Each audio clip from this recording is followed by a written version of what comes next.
Hello everybody. In this video we're going to continue to look at the method of integration by substitution. So this time we're going to look at a slightly wider class of integrals to which the technique of integration by substitution can be applied. And we'll see how to do that through various examples.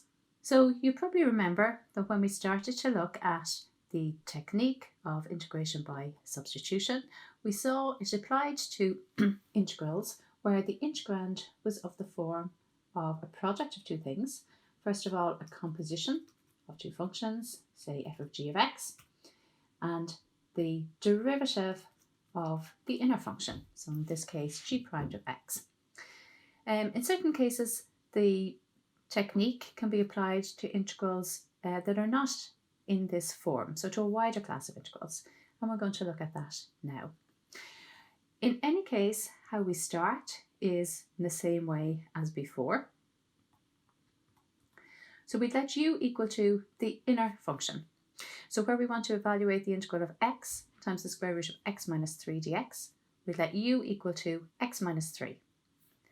Then we'd find du dx with a view to replacing the dx with du. So here du is equal to dx because the derivative of du dx is 1.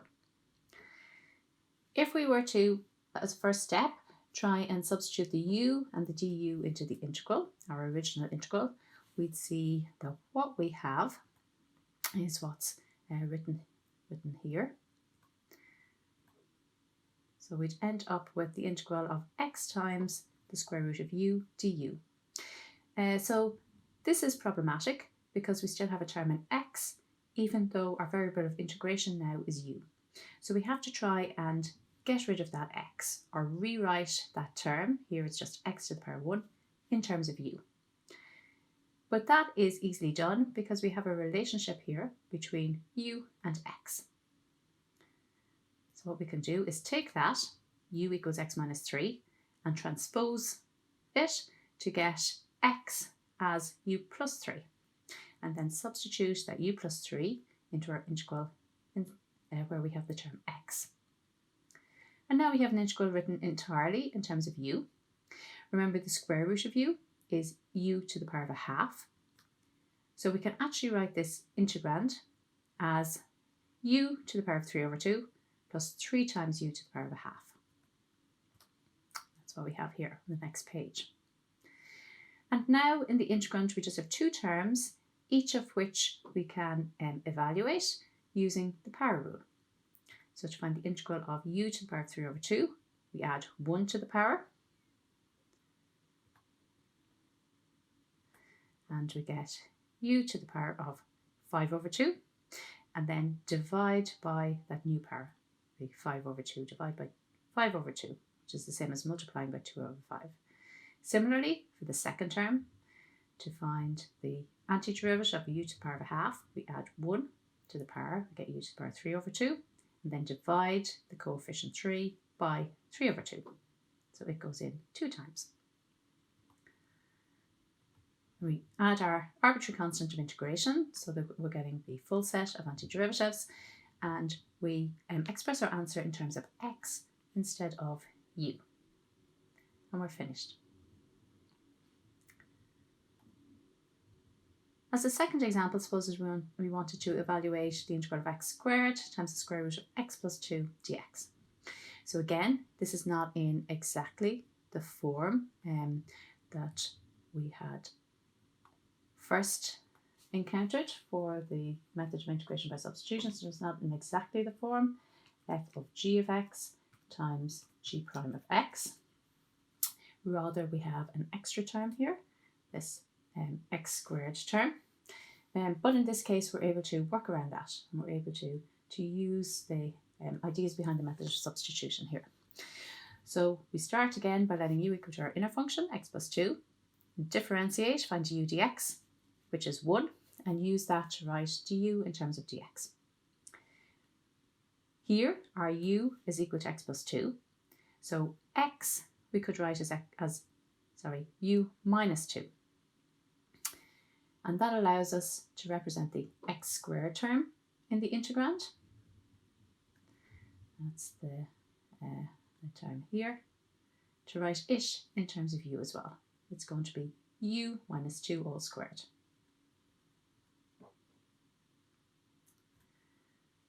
So we substitute in, take our original integral, write each term in terms of u, tidy up the integrand. So here we can multiply what are inside the brackets, the terms inside the brackets, by u to the power of a half. And we find we have the integral u to the power of 5 over 2 minus 4 times u to the power of 3 over 2 plus 4 times u to the power of half with respect to u. Then we integrate using the power rule. We add an arbitrary constant of integration. And finally, we rewrite our answer to express it in terms of x rather than in terms of u. And again, we're finished.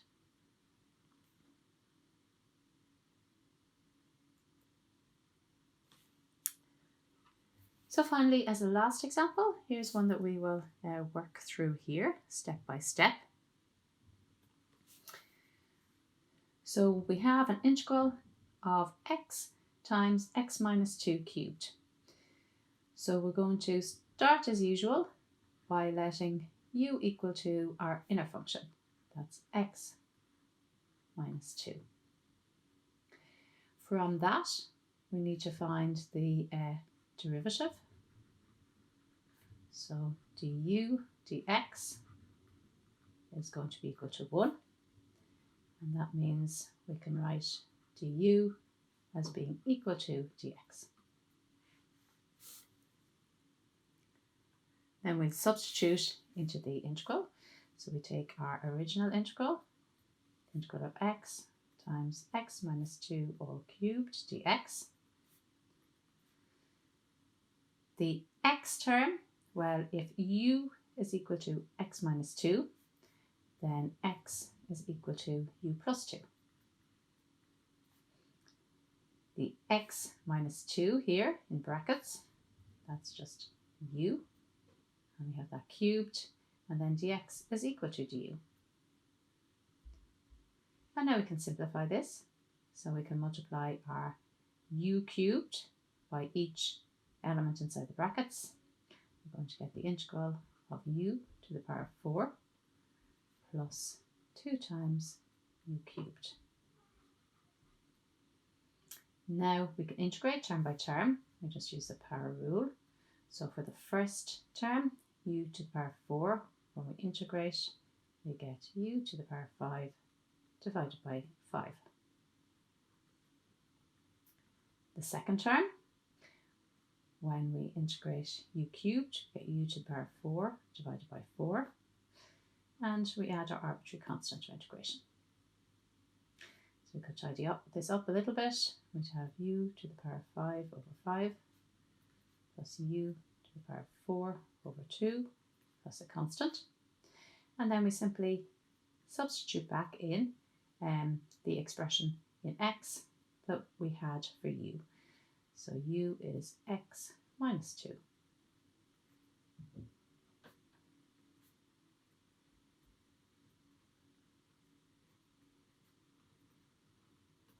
And we're finished. If you like to check the answer, then you can differentiate. So we differentiate the expression we have here at the end, our final expression. And its derivative should be equal to the original integrand here. So that's it. Thanks for listening.